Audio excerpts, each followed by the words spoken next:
Muito boa noite a todos os espectadores, muito boa noite a todo mundo que está chegando. Estamos iniciando mais uma entrevista da semana NIEMS. Seja bem-vindo aí, Lourenço, seja bem-vindo todo mundo. Já convido que quem estiver chegando mande um aviãozinho aí para os seus amigos, que hoje teremos um bate-papo muito bacana com o campeão olímpico Paulão. Então, essa é uma conversa, como a gente já está acompanhando, bem informal. A gente tem feito esse bate-papo todas as semanas e está sendo muito legal. Então, desde já convido o pessoal que está chegando aí para já mandar o aviãozinho ali, convidando os amigos para ingressarem nesse bate-papo aqui e fazer uma boa conversa. Sejam bem-vindos. Eu já vou chamar o Paulão e, como sempre, a gente já inicia de imediato a conversa e depois fica salvo 24 horas. Quem perde o início pode acompanhar. Então, mandando um aviãozinho aí para as pessoas, pode convidar os amigos aí, Pedro, Lourenço, todo mundo, que vai ser muito bacana essa conversa. O som tá legal, pessoal? Olá, Paulão. Boa noite. Boa noite. Que bom poder estar falando contigo, Tchê. Prazer. Muito bom, muito bom, muito bom. E essa terra aí, como é que tá? Fria já não? Hoje já tá frio, já tô até com um casaquinho. Tu tá no litoral, Paulão? Tô em Floripa. Ah, coisa boa. Bom, Paulão, não sei se tu chegou a acompanhar as outras conversas da gente. É uma conversa bem informal, tá? E a gente faz uma apresentaçãozinha inicial e aí vamos bater o nosso papo formativo, contando um pouco sobre a tua história, sobre como tu viveu o esporte, como tu vive o esporte, mais ou menos isso, tá certo? Fechado. Acompanhei, não inteiros, mas boa parte das entrevistas. Muito legal, parabéns pelo programa. Ah, obrigado. Eu vi que tu entrou em alguns momentos, eu vi e realmente fiquei bem contente. Bom, vamos dar início então. Entrevista da semana do NIEMS, né? Quem é o nosso convidado hoje, no dia 8 de abril, inclusive aniversário da minha filha, está completando 4 aninhos. 8 de abril de Parabéns. 2020, obrigado. É o campeão olímpico, ex-atleta de vôlei, técnico, palestrante, coach de alta performance, gestor de projetos esportivos, educacionais e cooperativo e muito mais. Muito boa noite, Paulo André Juvoski da Silva, o Paulão do vôlei. Isso aí, boa noite. Prazer estar com vocês. Já começo aqui parabenizando aí o teu público, o Marcão aqui, que é técnico lá do Grêmio Náutico União, querido amigo. Então, todos aí, um prazer estar com vocês aí, voltar a falar e sempre falar de voleibol e falar de esporte, sempre um prazer. Paulo, não sei se tu tá a par, mas o nosso projeto aqui é um núcleo novo dentro da universidade. A gente está há 3 anos trabalhando e a gente está pensando muito nessa ideia de desenvolver o esporte em todos os âmbitos. Com certeza a gente fala em excelência esportiva, até faz parte do nome do núcleo, mas a gente sabe que a excelência começa da base e essa vai ser um bate-papo que a gente vai tentar focar muito nisso, porque eu sei que tu tem uma baita história nessa questão também formativa, nessa questão educacional e a gente pensa muito parecido nesse sentido. Então eu vou querer aprender um pouco contigo e fazer essa troca de bola, além de conhecer toda a tua história e até um pouco mais, certo? Fechado. Bom, Paulão, nasceu em 63. Eu andei dando uma pesquisada e eu vi que tu, antes do voleibol, tu se envolveu com handball, correto? Isso aí, eu era pivô de handball na escola e fazia atletismo, né? Então corria, arremessava pelota, arremessava dardo, aquela coisa de moleque que gosta de fazer tudo. Pô, não quero fazer um comparativo, mas já fazendo um comparativo com as escolas hoje, no nosso tempo a gente fazia muita parte física, muito exercício, muita brincadeira, né? E esse gosto surgiu aos professores de educação física, né? Na época tanto do Polivalente em Gravataí, depois no Colégio Nossa Senhora dos Anjos, né? Então fazia parte da equipe do colégio. E aí o professor disse, eu tô com 6 jogadores no voleibol, preciso levar um reserva para o jogo amanhã. Eu vi que tu é mais alto aí, tu não quer jogar vôlei? Eu falei, não, vôlei não, professor, eu já sou do handball, do atletismo, não quero. Não, mas vamos porque não vai ter falta, vai ter bônus. Eu falei, bom, então se não vai ter falta, eu quero ir, então. E aí começou Aí começou minha carreira dentro do voleibol. Eu tinha 14 anos. 14 anos. Mas dá pra gente entender por essa tua fala aquela questão que a gente já vem falando nas outras conversas, né? Esse repertório motor, essa vivência multidisciplinar na base que sem dúvida faz a diferença lá na frente, na hora da especialização. Pelo jeito, tu teve essa base atlética em outros esportes. Eu até quero concordar contigo sobre a questão de excelência. Quando o pessoal fala de excelência, excelência quando o cara está na seleção brasileira, subiu no pódio olímpico. Não, eu acho que excelência, como tu falasse, a gente começa lá na base, lá na brincadeira mesmo, na iniciação, na cambalhota, na brincadeira com bola, de fazer o melhor sempre. O melhor sempre que é entregar de coração, entregar com carinho, entregar tudo que a gente sabe. Porque é ali que a gente vai fazer o estímulo e a motivação da molecada e de todo mundo. Entendeu? Então eu vejo e aplico isso hoje com as minhas crianças, com os professores que eu trabalho aqui. Cara, é muito bom. A satisfação de fazer isso é muito grande. E na tua pergunta, quando eu comecei a trabalhar com o Batista lá na Sojipa, que ele era o técnico, eu fui treinar com ele. E ele me colocou um mês e meio. Na época, o professor o Garcia, que foi vereador, deputado estadual aí no Rio Grande do Sul, o Garcia era preparador físico, e ele ficou um mês e meio, eu saltando na caixa de areia, arremessando dardo, arremessando pelota, para me fazer o movimento do voleibol. Aprender a saltar com as duas mãos, aprender a fazer a passada e saltar. Tudo isso eu fiquei fazendo. Eu até brinquei com ele, mas eu não ia jogar vôlei, cara. Eu só salto em salto. Mas foi o diferente. Foi o diferente para mim entrar numa equipe já formada, que era o time da Sojipa, com vários craques, e saber um pouquinho mais, porque eu era muito verde, né? Com 14 anos eu não tinha iniciação do voleibol, tinha as outras modalidades. Então isso que tu está falando, com 14 anos eu fui aprender o movimento do voleibol graças a um professor.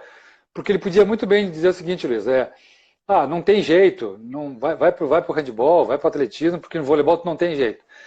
Não, ele pegou e começou a trabalhar a parte motora muito forte, né? E aí deu no que deu, quer dizer, graças a Deus eu tive esses grandes profissionais, e aqui eu sei que deve estar muita gente já assistindo, agradecer sempre aos professores de educação física, porque vocês não sabem a importância que vocês têm na vida da molecada, cara, impressionante, né? Façam isso mais de coração ainda que vocês já fazem, porque é uma classe muito, muito legal, muito querida. Mas a importância que vocês têm na base, no emocional, no crescimento é fundamental de importante.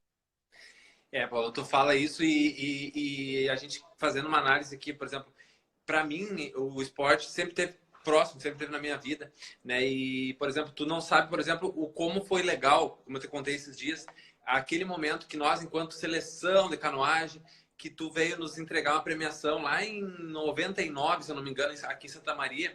E nós ali, uma gurizadinha de 16, 15 anos, querendo, sonhando com a Olimpíada. Inclusive, daquele grupo, um dos meninos chegou em 2016 na canoagem. Olha quantos anos, né? 99 para 2016 ele chegar. Mas olha como é um trabalho de longa data. Alguns foram para outros lados, eu estou aqui. Mas como também aliado a um profissional de educação física, toda essa formação, um treinador, é importante também ter ídolos, ter referência, ter pessoas, porque embora, por exemplo, tu não era nada da canoagem, nada, mas tu estar naquele momento ali com a gente, eu tenho isso marcante. Eu até ia pegar a fotografia para mostrar aqui, mas na correria, aniversário da filha, hoje não consegui, mas eu tenho essa foto do pódio lá de tu entregando a medalha para nós. Então, isso é soma, né? O que tu falou do educador físico, mas também do atleta, daquele cara que tem um bom exemplo, um cara que é o caso de tu que a gente está conversando, que eu estou muito contente. Cara, eu estou aqui falando contigo hoje como um campeão olímpico, graças a todo esse envolvimento que eu tive com professores, com amigos, com família. O meio esportivo para mim foi muito lindo, né? Quer dizer, meus filhos, o Pedro e a Pietra, hoje o Pedro está com 24 anos, a Pietra com 21 anos, fizeram várias modalidades, judô, futebol, capoeira. Eu sou muito fã da capoeira por causa da motricidade, da música. A Pietra fez natação, fez tênis, fez patinação. Eu acho que é super importante essas provações, quer dizer, passar por várias brincadeiras, por várias modalidades. Quer dizer, hoje se você, infelizmente, com a violência, com o mundo moderno, com a correria, a gente não tem mais rua para brincar na rua, para brincar, para subir, para fugir, para soltar pandorga, aquela coisa toda. Então, a gente tem que se apegar ao esporte. O esporte, ele é essa grande ferramenta que tu está dizendo aí. Então, tudo que eu puder fazer, porque eu tenho uma gratidão muito grande pelo voleibol, pelo esporte, então o que eu puder fazer para motivar e incentivar, como foi lá com vocês, eu faço isso e faço com o maior carinho, porque, cara, é muito legal ver esse sorriso, essa alegria e essa gratidão que tu está dizendo. Quer dizer, então, eu costumo dizer e falar que essa contribuição que o esporte dá, ele ainda está adormecido no Brasil. Se Deus quiser, a gente vai acordar essas linhas de investimento, essas linhas de conduta, de potencializar esses valores que o esporte nos dá com tanta honra, com tanta alegria, né? E sem dúvida essa tua fala agora vai ao encontro de tudo isso aí que está acontecendo para essas pessoas, meus alunos, o pessoal da comunidade universitária, outras pessoas que estão assistindo, às vezes elas não... Pode até estar dentro do curso de educação física, pode escutar o professor ou outro falar algumas coisas relacionadas, mas sem dúvida é super importante a gente ter um depoimento de pessoas que viveram, que vivem o esporte e toda a história que tu tem por trás, que a gente vai chegar nela, que a gente está tangenciando, mas que sem dúvida a gente vai entrar mais a fundo, conhecer um pouco mais. E é muito importante que até os meus alunos, o pessoal que está assistindo, que se debruce nessa situação, que pense um pouco, que observe o teu comentário, porque hoje nós temos um campeão olímpico batendo esse papo, falando o que a gente fala em sala de aula. Às vezes a gente quer investir no esporte dentro da instituição e às vezes tem algumas pessoas que não enxergam da mesma forma. E é muito bom poder escutar isso. Obrigado pelas palavras. Cara, não precisa nem agradecer, cara. Isso aí é simplesmente maravilhoso e posso te dizer que todo esse envolvimento hoje com os profissionais de educação física, eu tenho a minha carteirinha do CREF para me poder dar aulas de voleibol, né? É muito bacana isso, é muito gratificante, porque ainda gosto de dizer o seguinte, claro que existe vários trabalhos e várias profissões muito importantes, mas a prática esportiva, a professor de educação física e todo o seu entorno é uma das mais importantes que nós temos, cara, cada vez mais. Eu vejo isso pelo histórico, pelo orgulho que eu tive de subir num pódio olímpico, de olhar para trás e ver o quanto, o que eu passei, de pegar ônibus, de treinar, os professores, final de semana, quer dizer, professor de educação física, técnico de voleibol não tem, de esporte não tem final de semana, né? Deixa a família, deixa todo mundo. E você vê sempre o pessoal com um sorriso, sempre com alegria, se divertindo, grupos muito... Agora, eu vim para cá para trabalhar com projetos e muito envolvido, e aí começou pai, começou mãe, começou pessoa master, vão dar aula, e eu comecei a dar aula para master, que eu nunca tinha feito isso, e, cara, simplesmente espetacular, que eu estou adorando, assim, uma coisa que eu nunca tinha feito, claro, já continuo sendo técnico de voleibol, nos projetos que eu dirigi, e é muito emocionante voltar para pertinho da quadra, mas trabalhar com a galera que quer melhorar tecnicamente, fisicamente, se divertir, dar risada, ficar alegre com o voleibol, cara, isso não tem preço. Então eu estou muito feliz porque estou descobrindo um lado que, sinceramente, eu achei que não faria, né? E aí, nesse meio tempo todo, eu comecei a dar aula para pequenininhos também, e, cara, e cada vez mais me envolvendo, né, de novo com o voleibol. E não tem jeito, cara, a gente não consegue ficar longe, ele é muito forte, né, corre muito forte na veia da gente, no coração. Então, tudo isso que está dizendo, os professores que estão nos escutando hoje, que estão estudando, que estão se preparando para a profissão, cara, dediquem-se com o coração, não aprendam só no lápis, na caneta, no livro, é importantíssimo, com certeza. Eu não tive o tempo necessário para fazer isso ainda, né? Continuo estudando, continuo me aperfeiçoando. Hoje à tarde estava falando com o Carlos Montovanelli, que foi meu auxiliar técnico, meu amigo de longa data, conversando e discutindo sobre a questão hormonal das crianças, do adolescente, o quanto é importante a gente ter paciência nessa fase da criança, do adolescente que não sabe o tamanho que tem do braço, o tamanho da perna, que não tem a motricidade ainda, ele acha que pode fazer, mas não consegue fazer, e aí tu já fica bravo com o cara que não consegue fazer, quer dizer, então tem que ter uma paciência, um carinho, uma atenção com essa galera toda que está passando de fase, que já acha que é adulto, mas é um crianção ainda. É muito bacana isso, cara. Tu tem que te envolver, não tem maneira de você treinar sem se envolver com o pai, com a mãe, com os irmãos, com ele mesmo, com o atleta, né? Então isso que está dizendo é muito gratificante realmente trabalhar com o esporte dessa maneira. Então se entreguem realmente, porque vai valer muito a pena. A estrada é muito linda olhar para trás depois. Paulão, legal ver teu brilho nos olhos quando tu fala de coisas que para quem pensa, o cara é um atleta olímpico e tu tá falando lá da criança, do adolescente, daquele que tá iniciando e ter o brilho no olho, que é o mesmo brilho que talvez tu tinha lá quando tu tava lá com 14, 15 anos, querendo chegar, querendo entrar, aprendendo a saltar, como tu falou, os 2 pés, a posição. E aí vamos continuar dali. Então tu começou a jogar. Jogou no time lá Sojipa, acho que foi isso, não? Escola, depois da escola. Vamos comecei no Polivalente, lá com o professor Júlio, lá no Polivalente de Gravataí, mas lá era mais várias modalidades esportivas.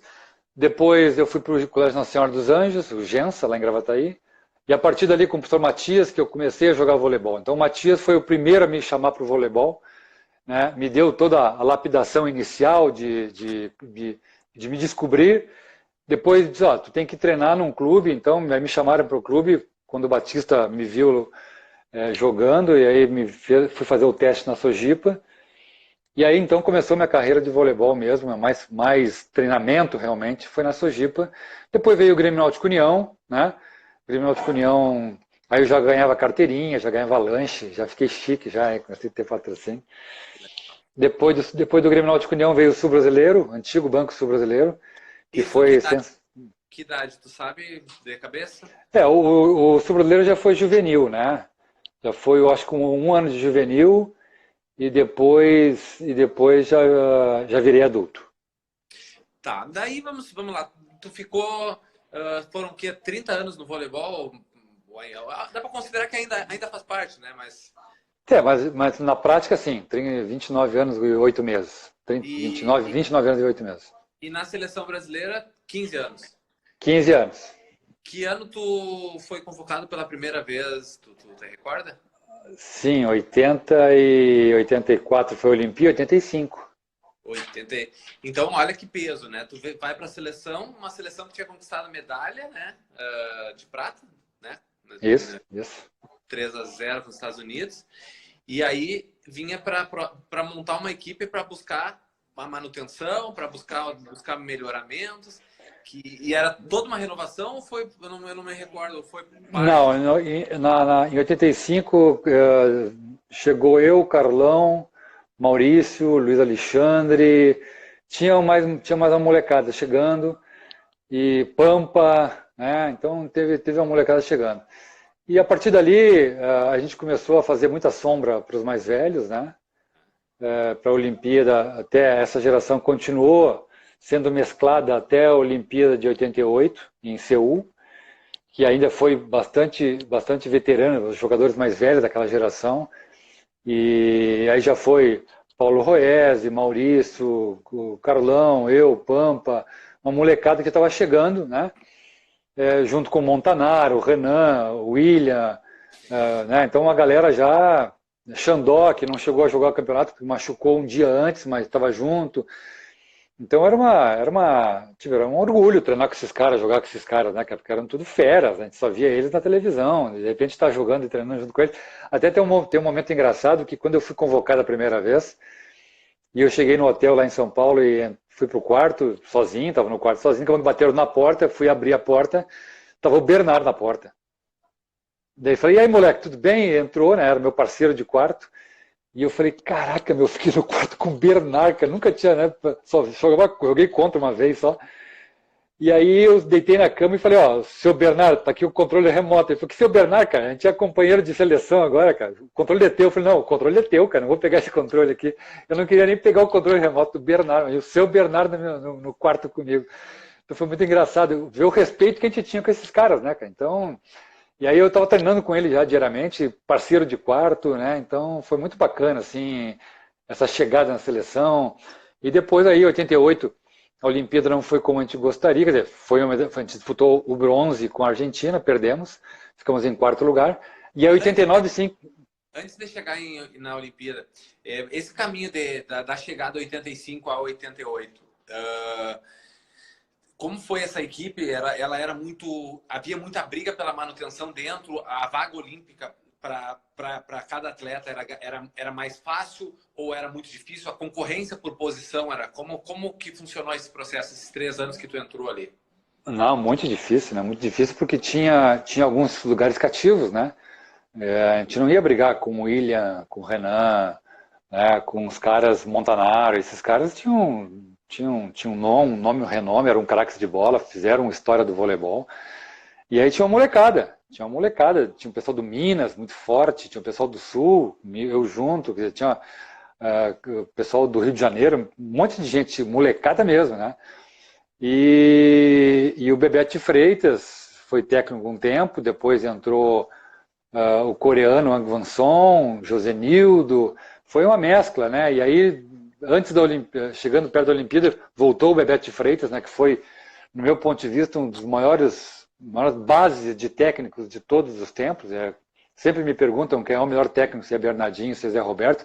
São excepcionais técnicos, maravilhosos, não tenho o que falar dos dois. Ganharam tudo que tem e continuam ganhando. Mas o Bebete Freitas, cara, é um cara que deu a base para todo mundo aí. E era um cara que dá para tirar o chapéu até hoje, infelizmente nos deixou. Mas, cara, tinha uma postura de treinamento. Quem treinava com esse cara na época? Então, acho que foi um desafio muito grande chegar na seleção e ter que ralar muito mesmo. Assim, o treinamento mudou muito, né, de hoje para antigamente. Então, era muita ralação, era muita parte física, era muita parte técnica. E a molecada sofria, né? Porque tinha que ralar e mostrar todo dia, de manhã e de tarde. Então, foi um desafio muito grande, mas, graças a Deus, tive essa oportunidade de treinar com essas feras todas. Em 88, tu tinha 25 anos? Acho que é alguma coisa. Pergunta difícil, cara. Deixa eu perguntar quantos anos eu tinha com 88. Tem que fazer uma conta aqui, cara. Mas é algo por aí. Se não é 25, é 24 ou 26.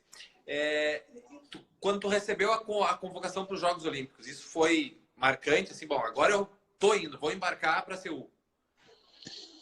Foi, cara. Nossa, foi espetacular, cara. Não só a convocação, mas a chegada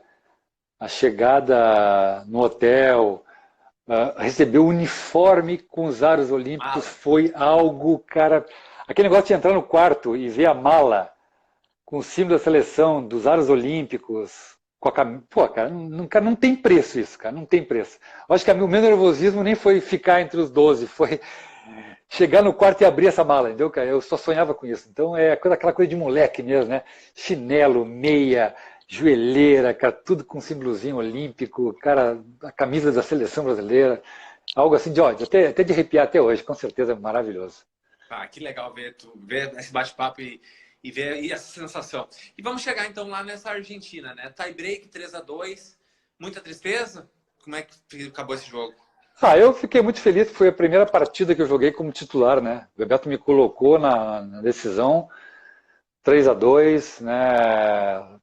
Um jogo que eu acho que a gente podia ter feito um pouquinho melhor para ter uma medalha de bronze. E os argentinos jogaram muito, aquela geração da Argentina era muito boa, né? Hugo Conte, Castellani, Martinez, Quiroga, os caras bons de bola pra caramba, Cantor. Mas o time do Brasil faltou um pouquinho de união, faltou um pouquinho de time, né, de querer ganhar dos caras, né, e eles mostraram um pouquinho mais que nós e tiveram a felicidade da medalha de bronze. Mas a partir dali, tem uma passagem também que é bacana de lembrar. Nós estava no jogo contra a Rússia, nas oitavas de finais, que a gente classificava para o cruzamento contra os Estados Unidos. Estava 2-0 para a Rússia e nós tínhamos que ganhar da Rússia para entrar. Não tinha, senão a Bulgária já estava dentro e nós íamos tirar a Bulgária se ganhasse da Rússia, e que era quase impossível ganhar da Rússia. E o Bebeto tira metade do time e coloca Carlão, coloca a molecada para jogar e a gente vira o jogo contra a Rússia, né? E eu acho que 15 pontos de bloqueio naquele jogo. E o russo, no final do jogo, aperta minha mão assim, que a gente passa a apertar a mão, ele aperta na minha mão assim, segura minha mão e me olha assim, com aquele estilão de russo, né? Aquele sotaquezão em inglês assim, congratulations, block man. Cara, eu não entendi nada que ele falou, né? A emoção, eu entendia coisa nenhuma de inglês. Aí os caras já chegaram, né? O russo te elogiando, hein? Homem bloqueio. E aquilo foi para mim, cara, uma medalha, né, cara? Imagina ser elogiado por um campeão olímpico russo, que falou aquilo para mim, então eu comecei a ficar muito feliz naquela Olimpíada, porque realmente foi a minha entrada pela porta da frente no mercado internacional, vou dizer assim, né, jogando uma Olimpíada, ficando em quarto lugar, que foi uma bela classificação. Então, a tristeza, ela claro que foi, porque a gente sempre tem o gostinho da medalha, mas tudo que eu passei nessa Olimpíada, a experiência que eu tive, esses elogios que aconteceram, o que eu vi na primeira Olimpíada que eu fui, foi algo indescritível e maravilhoso que eu levo até hoje para minha vida. Fantástico. Bah, eu imagino. Um grande sonho era um dia ter participado de uma Olimpíada, mas não deu. Quem sabe um dia. Quem sabe? Alguma outra ação. Mas vamos continuar. Bom, passou a Olimpíada, aí vem a preparação para a grande medalha, grande resultado. Foi a primeira Olimpíada que eu assisti inteira, 92. Eu nasci em 82, então eu tinha 10 anos. Eu lembro de todos os Jogos Olímpicos, já gostava do esporte.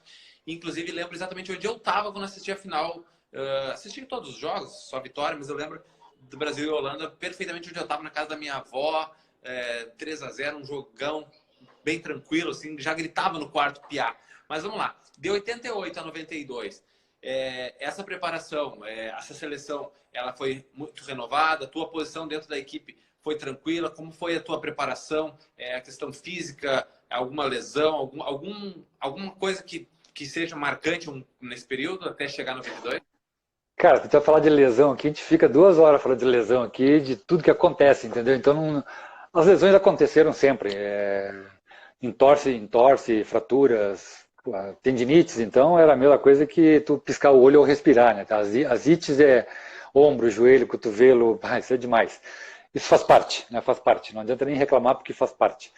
Mas a renovação foi muito grande, muito grande. A partir de 89, teve uma mudança bem drástica, e aí entrou toda a molecada, né? Um tal de Marcelo Negrão, e aí foi entrando a molecada toda.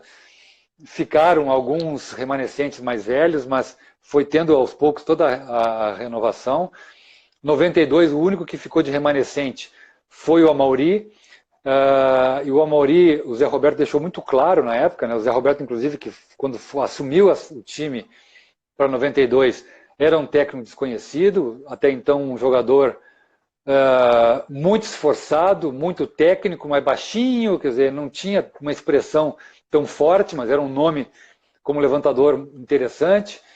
E aí veio com uma linguagem toda diferente, uma postura diferente, e levou o Amaury para a seleção em 92 pela experiência, para não acontecer o que aconteceu, né, dos distúrbios de equipe, que foi o grande trunfo nosso em 92, e ele foi muito importante para que não acontecesse o que aconteceu, daquelas detalhezinhos, né, eu gosto de falar assim, os pequenos detalhes fora da quadra, que refletem diretamente dentro da quadra. Então, as mudanças foram grandes, os desafios não foram nem um pouquinho pequenininhos, porque nós tínhamos ali jogadores que ainda estavam crescendo e buscando a sua vaga, seu nome no mercado internacional, no time titular. Isso foi definido muito em cima da hora, quando o Zé Roberto resolveu mexer na condição, na plataforma do time, me deixou o único jogador de origem, de raiz, era eu como central, e depois o Carlão e o Marcelo Negrão faziam a bola de meio na rede que eles tinham, a rede de 3. A minha rede era de 2 junto com o Maurício, a rede de 3, então, que ficava Carlão e Marcelo Negrão. Eles alternavam, o Marcelo ficando no meio bloqueando e o Carlão ficando no meio bloqueando. E deu muito resultado nisso, porque o Carlão, eu queria abrir uma aspas aqui, o jogador mais completo que eu vi jogar até hoje. Até hoje, o pessoal fala do Giba, do Renan, do Montanaro, são excelentes jogadores, Murilo, excelentes jogadores, maravilhosos jogadores com a sua altura toda.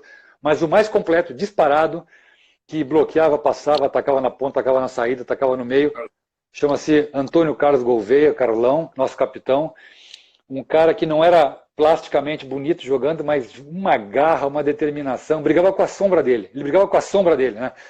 Então era um cara de exemplo. Então eu acho que aquela geração, ela encaixou, porque não tinha aquela vaidade, né? Eu tenho que jogar aqui, porque aqui é a minha posição. Não, a gente fazia o melhor o tempo inteiro e ajudava ainda a outra posição. Se era Maurício, se era Giovani, se era Marcelo Negrão, se era quem for, né? O próprio Zé Roberto nos ouvia muito também, como nós ouvimos também todo o time que jogava no time B. Então era uma cumplicidade muito grande, que foi o grande detalhe, o grande diferencial de nós conquistarmos a caminhada e a caminhada vitoriosa até chegar em 92. Vou te perguntar uma coisa. Tu diria que essa foi e é a melhor seleção brasileira de todos os tempos? É muito complicado falar isso devido. Eu não vou não vou deixar de responder, mas vou te dizer o seguinte: a regra mudou. A mudança da regra teve alternâncias em estrutura de equipe e alternância de estrutura tática de jogo.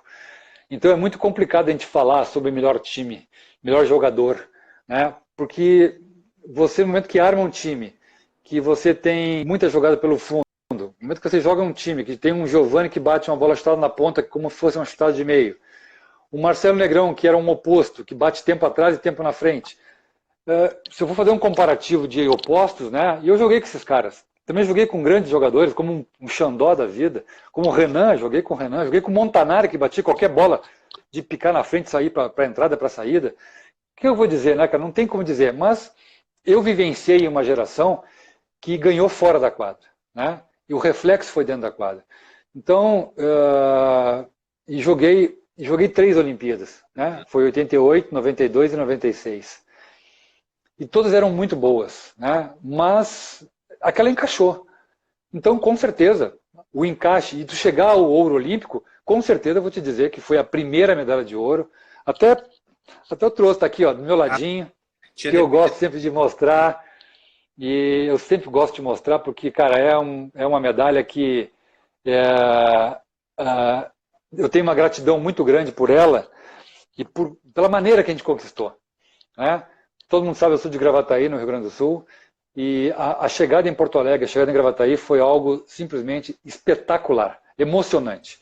Foram 4 horas e meia, quase 5 horas de Porto Alegre até chegar em Gravataí de carro de bombeiro, passando pelo centro de Porto Alegre, Cachoeirinha, chegar em Porto Alegre, Gravataí, com banda de música, feriado na cidade. Quer dizer, então eu te falo isso quando você falou de brilho no olho. Cara, eu tenho uma gratidão tão grande pelo voleibol que não posso deixar de agradecer sempre essas pessoas que passaram na minha vida, meus pais, a minha família, os amigos, os professores de educação física, saindo lá do Júlio, no Polivalente, passando pelo Matias, que foi o grande incentivador, depois o Batista, que deu a lapidação, né, todinha, e os atletas e jogadores e tudo mais. Então, cara, é um crescente, não dá para afirmar realmente, né? Claro que eu vou dizer o seguinte, foi a primeira medalha de ouro, foi uma geração que mudou completamente a parte do estigma, de realmente achar nós somos importantes no esporte nacional, nós somos importantes no esporte internacional e a gente vai falar de frente a frente, olho no olho de qualquer time que tem no mundo. E foi isso que a gente fez.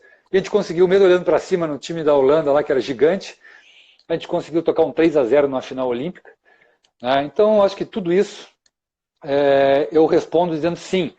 Foi a melhor equipe, que foi a primeira, foi a que abriu as portas. Claro que não esquecendo a geração de prata, que foi super importante, e não esquecendo as gerações que vieram depois, que ganharam tudo, né? De uma maneira brilhante, com jogadores brilhantes, maravilhosos, né? Jogadores que, aí no Rio Grande do Sul, a gente gosta de dizer que tem vários centrais, e a gente gostava de brincar na seleção, dizia, seleção brasileira que não tem central gaúcho não ganha de ninguém. Porque depois veio uma geração toda grande, né? Depois que... na minha geração, depois veio a geração do Gustavo, do André Heller, do Lucão, do Éder, um monte de galera aí central, que é uma escola, né? Uma escola de grandes centrais aí, cada um foi aprendendo um pouquinho mais com o outro, isso é muito maravilhoso. Então, teve gerações maravilhosas, mas eu aposto ainda na nossa, de 92, que ela teve um pouquinho a mais fora da quadra, que foi essa determinação e a mostrar que nós estamos aqui para ganhar de você, sim. Né? Então se cuidem com a gente, porque a gente veio para ficar no pódio, e a partir daí, então, o Brasil já tem cadeira, já tem caderninho cativo já no pódio olímpico. Vou te pedir para tu mostrar a medalha de novo, e para quem tá assistindo, para dar um print aí da tela, para a gente depois ter tu e a medalha junto aí, por gentileza, do ladinho aí, ó. Bota o rosto aí, Paulo, para nós, junto com a medalha. Pessoal que está assistindo, dá um print aí para a gente guardar essa imagem para depois a gente, na nossa história. Continuando então. Nesse sentido, o pessoal lhe perguntou qual foi o jogo mais difícil de 92. O pessoal perguntou. Eu sei que 92 foi um ano fantástico, né? Acho que eu concordo, talvez. É a seleção que eu acho que quando o vôlei ganhou espaço de vez no Brasil.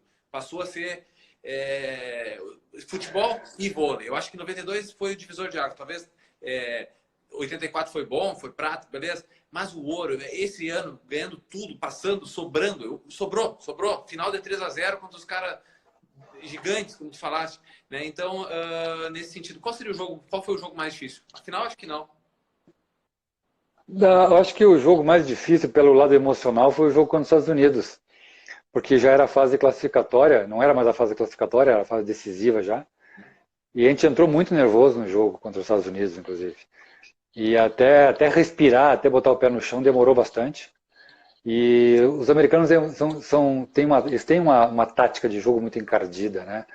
Eles gostam eles têm um padrão, eles têm um padrão de jogo do começo ao fim, e eles não fogem daquilo. Nós brasileiros, nós latinos, fugimos bastante pela emoção, de provocação, de vibração. E claro que a gente mudou muito, a gente aprendeu muito com isso, por isso que o Brasil continua sendo hoje o primeiro país do voleibol. Eu acredito que a gente gosta do voleibol, do futebol, mas o futebol é uma religião. E aí desculpa as outras modalidades, né, mas é o primeiro esporte nacional, o voleibol, pelas conquistas, por tudo que fez. Então, por esse número de pódios que tem, com todo o respeito a todos, né, mas é uma história muito vitoriosa. E te falo que, cara,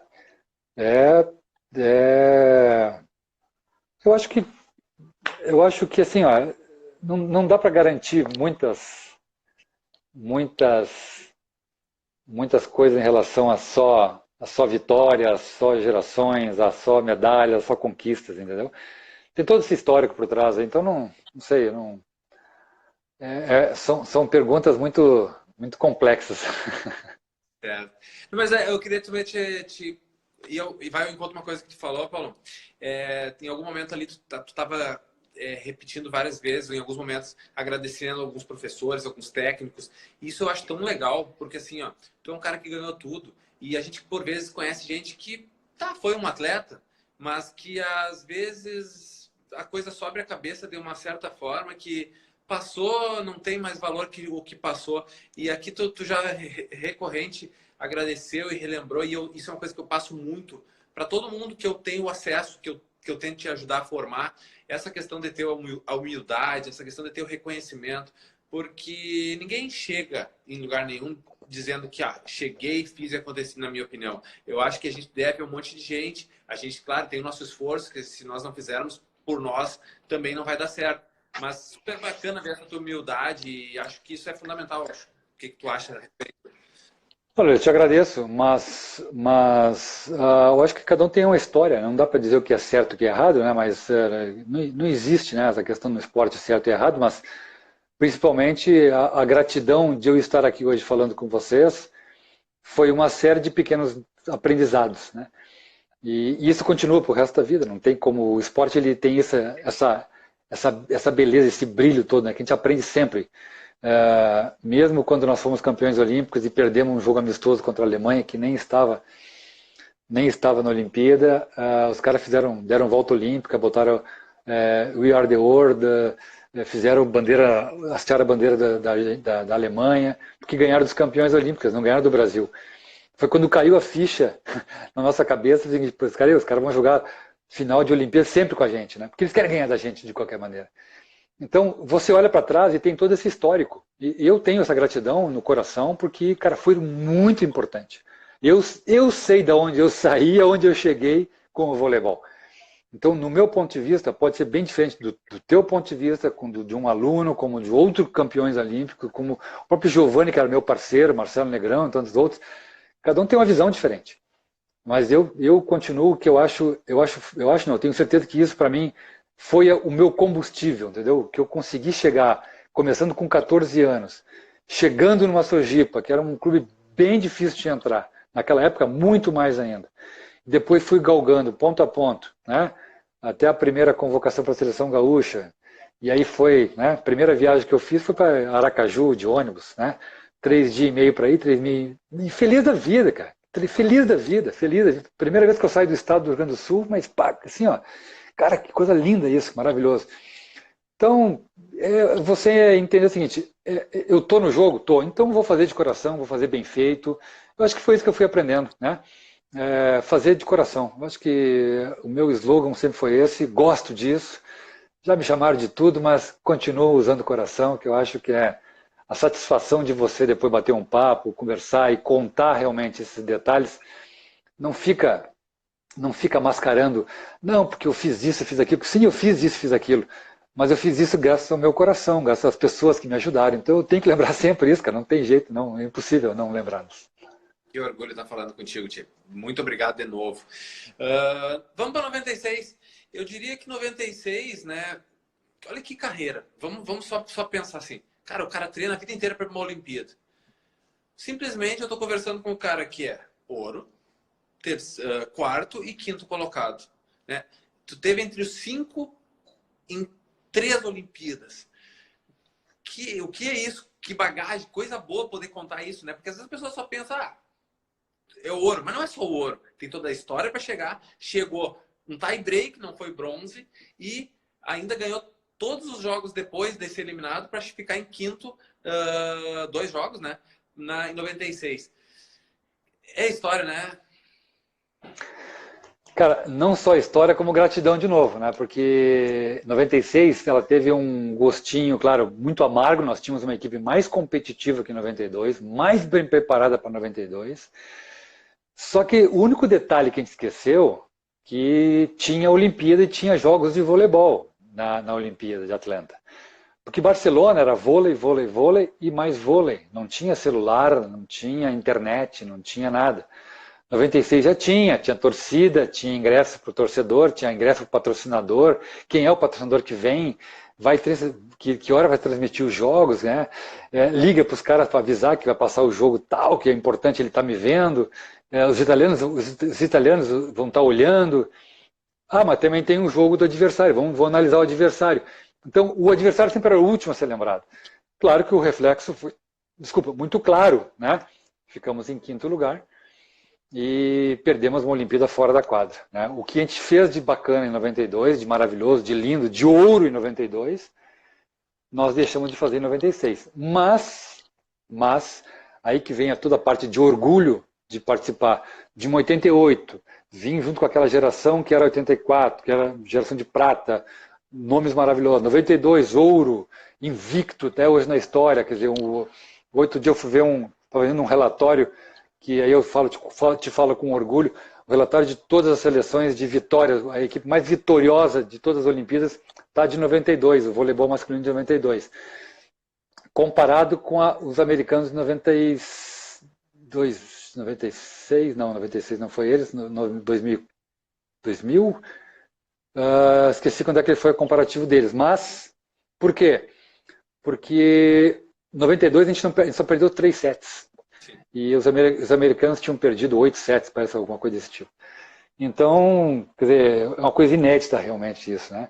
Mas 96 foi brilhante no sentido de Olimpíada, como você falou, com orgulho, jogar 3 Olimpíadas não é tão fácil assim. E eu fui eleito pelo grupo para ser o capitão da seleção, já que o Carlão estava machucado. E isso foi muito orgulhoso para mim, porque a psicóloga, quando veio falar comigo, me chamou e disse, eu fiz uma enquete no grupo e a minha enquete era o seguinte, quem é o jogador mais amigo que você gostaria que fosse capitão? E quase unanimemente votaram em mim. E aí quando ela me chamou para conversar isso, eu comecei a chorar e falei, olha, eu não imaginava isso, eu gosto muito de estar aqui, tudo, mas ser capitão votado pelos companheiros, cara, não tem preço, né? Não tem preço. Tanto que o Zé Roberto, depois, na época, a gente estava discutindo um pouquinho sobre vários pontos da seleção, do time, o Zé Roberto me chamou lá e disse, agora eu entendo por que tu briga comigo. Eu falei, não sou eu que brigo contigo, eu estou te dizendo só o que o grupo quer, o que o grupo pede, o que o grupo está ansiando. Então, a minha briga contigo é essa, não é a minha opinião, não.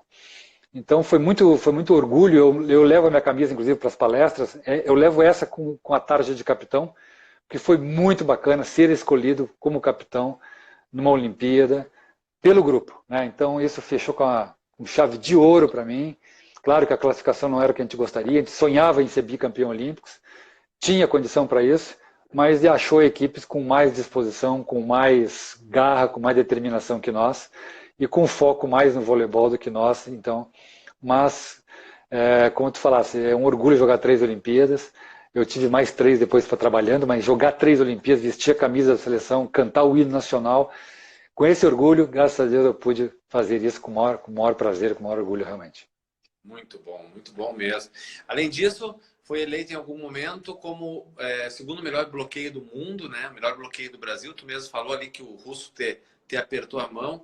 É super legal de ter essas congratulações por posição, por atividade, né? Isso mostra o detalhe, o diferencial e é mais uma coisa que enaltece a pessoa, o atleta que tu foi, enfim, né?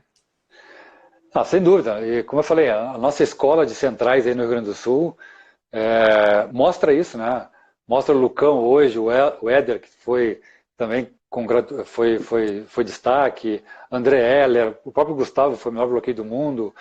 Eu fiquei em segundo lugar por um bloqueio atrás do búlgaro, que na época foi um orgulho muito grande ficar em segundo lugar, né? Mas, cara, a gente trabalhava muito para isso, né? Muito para fazer uma equipe enxuta, uma equipe bacana, uma equipe aguerrida, como é o nosso sangue, como é o nosso estilo de jogo do Brasil. Então, jogar essas Olimpíadas todas, treinar o que a gente treinou, os destaques eram naturais, né? Fomos os melhores levantadores que nós tivemos só uma escola espetacular, né? Imagina, vindo do William, de novo, Bebeto de Freitas subindo, depois o próprio Marco Volpe, Júlio Volpe aí no Rio Grande do Sul, tantos outros nomes que eu vou esquecer, né? Gente de primeira linha do voleibol aí que ficou no Rio Grande do Sul, que se fosse jogar em equipes do eixo Rio, São Paulo, Minas, na época mais antes da minha lá, quer dizer, teriam sido destaques com certeza. Então o Rio Grande do Sul sempre teve uma base muito grande, muito maravilhosa, tanto nos centrais como ponteiros, como opostos, né, jogadores. A base do Rio Grande do Sul até hoje é muito conceituada. Teve gerações aí de seleção brasileira que de 12 jogadores tinham 8, 9 jogadores do Rio Grande do Sul. Então, a nossa base é espetacular, sim, e a gente pode resgatar isso num breve, curto tempo ainda para mostrar o quanto forte nós somos e continuamos aí. Santa Maria, né? Quanto investiu aí na época do handball, com o Celso Giacomini, que era um ícone, tive o prazer de trabalhar com o Celso no Ministério do Esporte, nós trabalhamos junto na mesma equipe, e o Celso, grande técnico, e outros técnicos que passaram pelo Brasil aí, que tem todo esse incentivo, né, que se tem aí, então, muito bacana. Paulo, falando no Celso, inclusive a gente conquistou agora, recentemente, uma pista de atletismo, que quando ele estava agora no Ministério ano passado, retrasado, a pista está em construção, um cara que sempre nos ajudou, é um grande parceiro, a gente gosta muito dele aqui, então aproveito, já que tu falou, para mandar esse abraço, é um cara importante para a história da UFSM e do esporte nacional, enfim, e quando tu fala também sobre a questão do... até perdi o foco aqui falando no Celso, mas me perdi? Bom, enfim, sobre o núcleo, né? Tu fala em alto rendimento, esporte, é uma das ideias do núcleo, trabalhar nessa ideia, quem sabe num futuro próximo possamos estar exportando não só treinadores, professores, mas também construindo equipes dentro da universidade que possam estar fomentando esse esporte. O próprio Pedro está ali acompanhando o nosso aluno que trabalha com um projeto bem bacana com o vôlei feminino, tem o professor Lourenço aqui da cidade, tem várias pessoas que estão bem engajadas e a gente quer, dentro do núcleo, ajudar a dar o suporte para que tudo aconteça. Nós vamos ter aproximadamente uns 11 minutos ainda até o final da live. Eu queria ver contigo sobre a parte... Bom, aposentou de jogador, algumas ações depois, treinador... almeja manter nessa função, ficar no projeto social? Eu sei que tu teve muitas atividades agora, né? Muitas. Depois que eu parei de jogar, fui chamado para o Ministério do Esporte, tive um prazer de trabalhar junto com o Lars Grael lá no Ministério, quer dizer, não era Ministério ainda, a gente criou, na época conseguimos criar o Ministério do Esporte, que foi um orgulho também muito grande. Depois vim trabalhando, me meti na política, não é que não tive sucesso, tive muita dor de barriga, né? para não dizer dor de cabeça junto, então é um pouquinho complicado a gente querer trabalhar na política. Ainda, talvez volte ainda, porque eu acho que nós precisamos estar lá dentro da política. Depois teve todo o envolvimento com gestão de esporte, passei na Copa do Mundo como gestor executivo na sede de Porto Alegre, aí na Copa do Mundo. Foi uma experiência espetacular trabalhar com futebol. E montei lá o projeto de Canoas, ajudei Bento Gonçalves. Então, estou sempre envolvido nos projetos e vim parar aqui em Floripa também a convite de fazer um projeto num clube. Resolvemos sair do clube para investir nos projetos socioeducativos e de empresas. E estou aqui agora dando aula para a molecada, fazendo meus projetos de palestras, as mentorias e coaches, né, que é uma coisa que eu gosto muito de fazer, bater papo e contar minhas experiências e as minhas dicas em relação ao processo. Então, como tu falasse, 3 Olimpíadas e muito treinamento de alta performance, a gente não pode guardar em casa de jeito nenhum. E a minha intenção é justamente essa, compartilhar toda essa experiência com tantos técnicos e atletas maravilhosos que eu passei e compartilhar essas diretrizes, esses focos importantes, né, de como você sair de uma derrota para a vitória e como tu falasse, as dificuldades elas existem para qualquer modalidade, para qualquer um. Né? O diferente é o tempo que você fica lamentando a derrota, lamentando o erro, para você ficar o mais em cima possível. Então, esses detalhes é o que eu passo para a galera hoje, no que eu faço hoje, com muito orgulho, com muito coração também, porque não tem jeito de trabalhar diferente do que isso. A gente pensa muito parecido com relação a essa parte do escolar, da buscar as crianças, projetos sociais. Então, pensando nessa questão, tanto o que tu faz hoje dentro de Santa Catarina, dentro de Florianópolis ali, mas pensando também no Ministério, quando tu esteve, e as outras ações, a gente tem um interesse aqui dentro da universidade de buscar muito esse sentido de aportar oportunidades, né? Viabilizar para que as crianças, por vezes, não vão ser o atleta. A gente também sabe disso, que talvez não seja... a gente não está buscando atleta, a gente está buscando mudar o mundo, assim que a gente pensa, fazer o bem para essas pessoas. Se sair um atleta, ótimo, beleza, mas não é não pode ser o objetivo primeiro, né? E aí, nesse sentido, queria que tu tentasse nos contar um pouquinho sobre como tu vê a importância dessa questão de apoio da iniciativa privada e também da pública, nesse sentido de oportunizar, por exemplo, de dedução fiscal, apoio a projetos no governo, coisas nesse sentido, para a gente tentar entender mais ou menos como isso vem chegar na... Cara, na parte educativa, na minha ponto de vista, isso já foi discutido muito seriamente com o Ministério da Educação na época, com o esporte. Eu acho que a educação física, a prática da educação física, ela tinha que ser diária na escola. Não tem... Depois que chega com 50 anos, com 60 anos, o cara quer fazer parte física, o médico manda tu fazer caminhada, manda tu fazer acompanhamento, manda tu fazer controle. E aí você, mas eu nunca caminhei, eu nunca fiz nada, só quando era na escola. Pois é, então na escola tem que ser uma base, o gostar, o motivado e o saber fazer tem que se aprender na escola. E já que a gente não brinca na rua mais, tem que brincar na escola.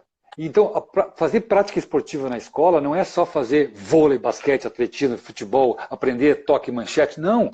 É se divertir, é dar cambalhota, é aprender a dançar, é aprender a dar pirueta, brincar de rodinha. Pô, é isso, cara, é brincar. Isso tem que ser diário. Isso tem que ser uma injeção na veia de motivação diária. Quem faz isso melhor do que o professor de educação física? Ninguém. Então, isso tinha que ser obrigatoriedade na escola, né? É o meu ponto de vista. Quanto à questão política, o Estado que não investe hoje em leis de incentivo para o esporte está dando passo para trás. Está indo para a segunda divisão, terceira divisão. O político que não investe hoje no esporte como primeira ferramenta de qualidade de vida, né? O que se fala hoje nessa pandemia que a gente está fazendo? Quem pratica esporte tem menos chance de receber... Pô, se os especialistas estão dizendo isso, não sou eu que vou desmentir. Né? Claro que não adianta tu fazer esporte lá atrás e depois passar 20 anos sem fazer. É uma manutenção. E onde você aprende isso nesse processo de manutenção? Lá na base. Né? E aí você vai crescendo com essa manutenção. Você vai fazendo isso no decorrer da sua vida, como um alongamento, como um abdominalzinho, um lombar, uma boa alimentação. Tudo isso tu aprende na prática esportiva. Né? Por que não? Né? Então tudo isso, eu acho que a parte política é fundamental, mas quem tem que dirigir o esporte é quem quem vive do esporte, quem vivenciou o esporte. Não adianta colocar ninguém de paraquedas lá. Ah, mas o lado econômico é importante. Claro que é importante. Mas não existe lado econômico hoje. Aí, abrindo aspas aqui, se fala hoje, porque o PIB, que a exportação. Quem faz tudo isso são pessoas. Primeiro são as pessoas, depois vem PIB, depois vem dinheiro, depois vem econômico. Primeiro são as pessoas. Primeiro o coração batendo, o bem-estar. Depois vem PIB, depois vem loja aberta, depois vem outras coisas. Vamos se cuidar primeiro, entendeu?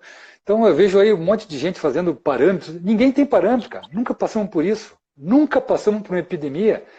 Então não tem que dizer parâmetro, porque os números na Europa são diferentes dos nossos. Mas tem que ter o mais cuidado possível. Né? Eu vejo aqui agora o pessoal aqui em Floripa, não, já está passando, vamos sair para a rua. Não vamos sair para a rua, não saiam de casa. Não saiam de casa. Bom, minha opinião. Então, assim, eu vejo que investir no esporte como uma prática saudável e educativa é maravilhoso. Então, você contar e falar sobre isso hoje, eu tenho aqui hoje um grupo de meninas e meninos e master que praticam voleibol comigo. Cara, é uma satisfação. A minha esposa falou assim, parece um guri se preparando para treinar, quando tu vai dar treino para eles. Eu falei, cara, mas é muito bom isso. Estou sentindo uma coisa que eu não sentia. Para te ter uma ideia, Luiz, eu fui fazer primeiro jogo amistoso com as meninas de 10 anos, 9, 10 anos, é isso, né? Mais ou menos, 10 anos. Minha esposa aqui do lado, aqui me acompanhando, meu lado direito e esquerdo. E chegou na metade do jogo. Isso é fundamental. Ainda mais ela que está sempre do meu lado, né? E foi fundamental. E jogando com as meninas, cara, e elas vibrando, aquela alegria toda. Eu me emocionei, cara. Falei, cara, nunca imaginei que eu ia me emocionar vendo meninas de 10 anos jogando. Sabe? E me segurei o máximo possível. Até que uma chegou assim, tu tá chorando? Eu falei, não, eu só molhei o olho aqui, é brincadeira. Cara, incrível isso. Então, o esporte fazia isso com a gente, né? Porque tu lembra lá atrás, assim, o tempo, a alegria deles, os pais felizes. Pô, cara, não tem maneira mais linda, mais prática de você educar uma criança hoje com esporte. E aí, como você falou muito bem, Luiz, não é para ser atleta, não é para subir no pódio, é para ter qualidade de vida, é para saber se relacionar, saber ganhar, perder no dia a dia, sabe? Respeitar, ter regras, coisas básicas, simples. O esporte ensina de graça isso. Me estendi um pouquinho, a gente se empolga. Capaz, olha, eu quero dizer que eu estou muito feliz em bater esse papo contigo. Eu estou extremamente... Não sei as palavras de tamanha felicidade. Tu me deixou orgulho por ter te escolhido um cara, esse bate-papo. O que tu fala, eu compactuo 100%. Se tu fala em encher o olho da lágrima, nas tuas palavras eu fiquei. E, cara, muito obrigado por tu ser uma pessoa, por tu ter sido nas quadras enquanto atleta, por tu ser essa pessoa que ajuda a transcender o esporte formal, faz um esporte social que muda as pessoas.